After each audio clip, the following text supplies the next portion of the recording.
تفتكروا يا أصحابي إيه هو الأحد الأول في رحلة الصوم الكبير؟ برافو، هو أحد الكنوز.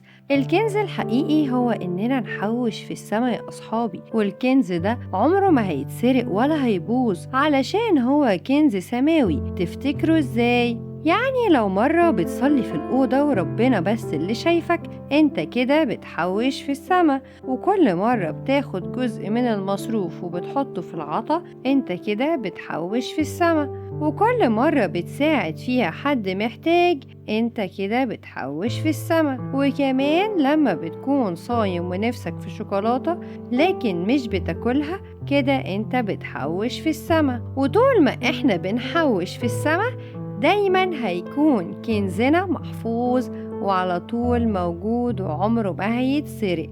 لكن لو حوشنا على الأرض بس، كل حاجة بنحوشها على الأرض ممكن تضيع أو تتسرق أو تبوظ، وبابا يسوع عايزنا نطلب السما عشان نعيش معاه فيها. هو ده أحد الكنوز يا أصحابي. استنوا الأحد الجاي. باي باي.